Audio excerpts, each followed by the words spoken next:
Добар ден, почитувани. Го гледате неделното интервју на Радио Слободна Европа. Наш денешен гостин е универзитетскиот професор и член на Советот за безбедност Ненад Марковиќ. Професоре, го делите ли оптимизмот на премиерот Зоран Заев, па еве и на председателката на Европската комисија Урсула фон дер Лајен, дека Македонија може да ги почне преговорите за членство со Европската унија до крајот на годинава?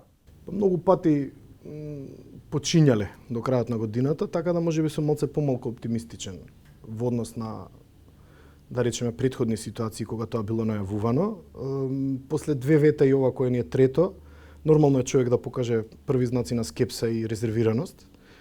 Мене ми се чини дека е прерано со оглед дека во Бугарија треба да се формира влада, треба да се надмине проблемот, треба да помине одредено време на акомодација на тој проблем и него, нели, какво год решение да има на некаква имплементација на тоа решение, или барем почеток на имплементација, па после тоа да се отворат самите преговори. По мене, самиот факт што Бугарија не може да состави влада, е првиот проблем, а вториот проблем е да состави, да разгледаме едно хипотетичко сценарио. Тоа веројатно ќе биде влада во која односите ќе бидат многу натегнати, па ќе нема огромен простор за попуштање кон Македонија. И тоа ќе создаде само по себе една атмосфера во која многу тешко ќе се одвиваат преговорите. Единственото нешто што може да помогне во одредена мера, и тоа не е магично стапче, иако така го доживуваме овде, е меѓународниот притисок. Но и меѓутоа меѓународниот притисок има, а тоа често го забораваме, своја лимитирана моќ, свој лимитиран дострел, до каде може да оди и колку може да постигне. И Соединетите американски држави и другите земји членки на Европската унија, од кои големото мнозинство јасно ставија до знање дека не се согласуваат со позицијата на Бугарија, можат да направат одреден притисок, што тоа не значи дека ќе ја скрши Бугарија. Бугарија во ова види една голема шанса, види еден, јас би рекол, види една можност да го добие она што историски го посакува многу долго време, иако јас не мислам дека ова ниту е климата, ниту е атмосферата, ниту е начинот да се тоа постигне. И мајќи ги предвид познатите ставови на Бугарија, може ли да се дојде до решение кое што нема да задира во македонскиот идентитет? Ја не мислам дека треба да дојде до какво било друго решение. Мора да се најдат многу специфични и многу иновативни формулации кои би биле прифатливи за двете страни. Имам впечаток дека Бугарија тргнува сепак кон сценариото да не понижи во одредена мера, односно да прифатиме нешто што е понижувачко. И тука би направил паралела со Преспанскиот договор. Зашто Преспанскиот договор е многу различен од оно што е договорот со Бугарија? Што е суштинската разлика? Суштинската разлика е што видовме концесија од грчка страна. Грција мораше да прифати македонски народ, македонски јазик, дека ние прифативме определени идентитетски консеквенции, нели, во членот 7 и така натаму, тоа не ме радува претерано, меѓутоа ајде да речеме дека за таа тема ни кај македонскиот етнос, кај македонскиот народ, во самата Македонија немаше консензус. Антиквизацијата беше еден период кој така и тема која доста го поларизираше народот. Меѓутоа ние за Илинден и за Асном имаме комплетен консензус, и историски, и национален и така натаму. И ако тука бугарската страна се обиде да влезе во некакви идентитетски параметри и нивно менување, мислам дека тоа ќе биде многу лошо дочекано не само од комисијата, во која нема некој особен прогрес по прашањата кои се спорни, туку и од не знам колку е спремна и оваа влада која има доста полиберална позиција од претходната да прифати таков тип на компромис. Ако решивме дека нема да се навлага во идентитетски прашања, тогаш нека не се навлага. Нека се најдат формулации кои ќе ги задоволат двете страни, но не сум сигурен дека бугарската страна ќе биде задоволна со тоа. Мислам дека се оди сепак на одредена идентитетска интервенција и дека тоа е крајната цел на Бугарија, оно нешто што Бугарија не го криела ни последните 50-60 години. Ви по составот на комисијата на луѓето на бугарската страна можете точно да видите кои се интенциите. Така да јас не сум претеран оптимист во оваа смисла, меѓутоа комбинација од притисок и одреден компромис кој би бил ќе треба дипломатска бравура да се случи во однос на формулирањето на тој договор. И ќе видиме каде ќе биде реципрочниот момент. Со Грција имаше реципрочен момент во Преспанскиот договор. Со Бугарија не гледам дека Бугарија е спремна да прифати што било, освен признавање на македонската нација од 45-та нааму, што не е нешто што тоа знаете како, тоа е стекната позиција, тоа не може секако да го негира. Така да не гледам што Бугарија прифаќа, а самиот проблем на асиметричноста на односот во европските интеграции наметнува да ние не можеме да разговараме како партнери. Ако тие ја имаат моќта на ветото, а ние ја немаме, тоа не е реципрочен однос. А ако не дојде до решение, може ли да дојде до одвојување на Македонија и Албанија на европскиот пат и што ќе значи тоа за Македонија? Ништо добро. Ништо добро. Уште едно големо разочарување, уште еден голем бран на евроскептицизам. Букурешт одново. Уште едно повторување на целата политичка енергија која се креираше после Букурешт на разочараност, евроскептицизам, негативен однос кон Европската унија. Нормално тоа ќе повлече консеквенции да се стигматизира и Преспанскиот договор, така кој онака не е прифатен од целото општество, да се постави прашањето зошто сме го прифатили и така натаму. И да ви кажам искрено, имам впечаток дека на дел од европските држави кои имаат исклучително евроскептична јавност, дури ова им одговара. На некој пократок или среден рок си го одложуваат проблемот, што не е истото тврдење со тоа да речете дека еве ние готово завршивме со нашиот европски пат и се апокалиптично и настапува нели ера во која тоа веќе не е возможно. Да се разбереме, истата дискусија беше и за НАТО пред 10 години. Дека никогаш нема да влеземе. Тој фатализам е многу типичен за политичката атмосфера во Македонија. Истото сега веројатно ќе се повтори, ете никогаш нема да влеземе во ЕУ и така натаму, меѓутоа повторно веројатно ќе се вртиме во тој циклус на позитивни, на негативни, па потоа веројатно на негативни вибрации општествени, после кои ќе бараме некакво решение, кога ќе се умориме од цел тој цинизам, скептицизам и така натаму, и веројатно ќе ни се повтори само уште еднаш сценариото со НАТО за на крај повторно да мора да се седне на таа маса и да се преговара, ако сакаме воопшто нешто да правиме. Алтернативата е комплетно да се откажеме од тој сон, што од друга страна ќе го направи Преспанскиот договор комплетно бесмислен.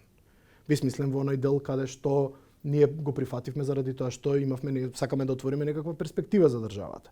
Инаку тој како решение со Грција во кое ние затвараме еден огромен проблем и како има смисла. Меѓутоа луѓето не ја гледаат на тој начин неговата инструментална вредност, затоа што тука ги гледаат само идентитетските консеквенции. Така, во таа смисла тој инструментален дел на отварање на некоја наша евроатлантска перспектива ќе биде, како да кажам, ќе биде обесмислена како битен конститутивен дел на одбрана на Преспанскиот договор. Така да ќе видиме што ќе се случи, јас мислам дека не очекува или брзо решение каде што ќе има огромен политички притисок или решение кое ќе се одолговлекува во бесконечност, како што беше со Грција. Колку тоа засилување на евроскептицизмот го отвора патот во регионот на трети страни? Па патот е отворен, никогаш и не бил затворен. Прашањето е на мерка. Колку други политички центри на моќ ќе искористат таа ситуација. Јас да сум на нивно место секако би ја искористил. Зошто да не? Кога веќе некој ми дава таков пенал со својата импотентност да една своја земја членка ја заузда или на некој начин ја исконтролира, тогаш јас не знам зошто тој пенал не би го шутнал, така. Не би искористил дадената прилика. Сепак се тоа големи геополитички играчи кои ваква златна шанса не би ја промашиле. Знаете, тоа е празен гол малтене. Така да, ако потоа не треба да се бара вината исклучиво внатрешните политички фактори, кои би биле, да речеме, некаков прокси или кои, ајде, сега да не искористиме нели глупави термини, би соработувале со овие центри на моќ, и некој друг се потрудил таа атмосфера да биде создадена, така тогаш вината ќе биде на повеќе страни. Ројтерс објави, повикувајќи се на интерен документ на Европската Унија, дека Унијата веќе не може да им гарантира идно членство на земјите од Западниот Балкан. Како гледате на тоа? Појавата на вакви документи не е нова работа. Они циклично се појавуваат вакви анализи. Некогаш од посериозни центри на моќ, неколку од помалце сериозни центри на моќ, меѓутоа мислам дека сепак е далеко од тоа да биде официјална позиција на овие држави. Они ќе имаат свои кочници, ќе бараат повеќе, Франција бараше нова методологија која ќе биде реверзибилна, можеби јас на нивно место би барал. Бидејќи земјите членки постигаат одредени демократски стандарди, потоа се препуштаат на некакво демократско назадување еднаш кога ќе ги затворат поглавијата. И се опуштаат на некој начин, си влагаме во тие наши локални балкански автократски филмови и веројатно тоа на дел од членките на ЕУ им досади да го гледаат. Меѓутоа, да тврдите дека е процесот готов и дека овие земји не сакаат, е можеби малце претерано. Урсула фон дер Лејен го демантираше тоа вчера со своите изјави, далеку дека тоа е една унисона позиција, но дека можеме да очекуваме проблеми и одредена скепса кај земји членки, тоа сигурно. Дека тоа нема да оди така лесно. Затоа и велам, можеби ветото на Бугарија одговара на одредени држави, не велам дека тие не сум од оние теоретичари на заговор кои ќе речат дека тие држави ја натерале Бугарија тоа да го направи. Може би гледаат благонаклоно затоа што нив им се одложува еден проблем на справување со сопствените евроскептични, со сопствената евроскептична популација. Професоре, што се случува на Косово? Не зборувам тука конкретно за промените на табличките и тензиите на границата, туку која е поголемата слика? Јас би сакал да ја знам големата слика, но не можам искрено да ја фатам во сите аспекти. Во таа смисла што имаме некаков zero sum game, така игра со исход нула, се блокираат двата актери сега и почна дури воено тоа да го прават. Промената на таблиците беше една, нели, барањето за реципроцитет во таа смисла на владата на Албин Курти. Беше една изненадувачка, помалце неочекуван потек, кој јас се сомнам дека Курти го преземал сам или, нели, дека му текнало туку така да го направи. Има некој свој рационале во тоа, така сака една реципроцитет во односите со Србија и така натаму. Нормално, косовската страна се поставува од перспектива на држава, така од перспектива која сака реципроцитет со други држави, што Србија не го признава, што е суштината на целиот проблем. Меѓутоа, факт е дека Бриселскиот договор е закочен, факт е дека ни Европската унија не дава премногу одговори во оваа смисла, што понатаму ќе биде. Но мислам дека од целиот она што е позитивно во целата ситуација, мислам дека од целиот овој театар со носењето на РОСУ единиците на северот, со повлекување на српската војска кон југ, мислам дека е само еден театар кој на крај ќе заврши побенигно од што мислиме. Не знам зошто, меѓутоа мислам, јас сум оптимист дека нема да дојде до воја судир. Меѓутоа факт е, останува и независно дали ќе дојде или нема да дојде, јас мислам дека нема. Мислам дека од обете страни малце потеатрална ситуацијата од што би требало да биде. Сепак се работи за таблици, нешто кое можете да го договорите, иако се согласувам, има тоа свој подлабоки корени, консеквенции, димензии и така натаму. Како тие тензии може да се одразат врз Македонија? Па јас се надевам дека не може. Ајде конечно да се договориме дека тоа е проблем помеѓу Србија и Косово и ајде да не се ставаме ни во средината на тој проблем, немаме никаква потреба. Јас мислам дека меѓуетничките односи во Македонија во моментов се стабилни, се добри. Еве гледаме и на левицата и на десницата се прават меѓуетнички коалиции, тоа е за поздравување, тоа е еден одличен момент. Мене ми е драго што ВМРО-ДПМН како една десна партија, каде што е многу помалку веројатно тоа да се случи, посегна и по албанските гласови, така да се договара и обратно, спремна е да даде своји гласови на Алијанса Алтернатива, тоа се тие крос-катинг кливиџис на Хородовица, односно вкрстувачки расцепи, како што тој ги нарекува, таа интегративистичка теорија во политичката наука, што е едно многу убаво развитие. До вчерашните непријатели кои се тепаа во парламент и така натаму сега седнуваат на заедничка маса, договараат стратегии, диалогот е секогаш многу подобра стратегија од конфликтот. Така, ако можете да изнајдете мирно решение, тоа е и помалку скапо и од човечки аспект многу подобро, од морален аспект. Така да, мислам дека меѓуетничките односи во Македонија се стабилни, они ќе имаат можеби некои мали амплитуди, меѓутоа ништо сериозно.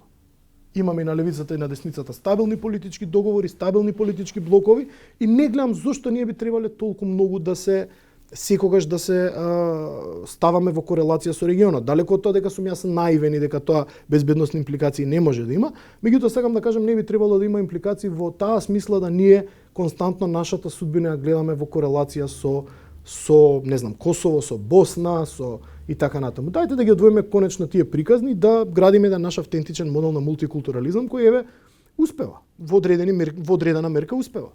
Ви благодарам на издвоеното време. Ви благодарам и вам. Тоа беше се во неделното интервју на Радио Слободна Европа, почитувани. До гледање.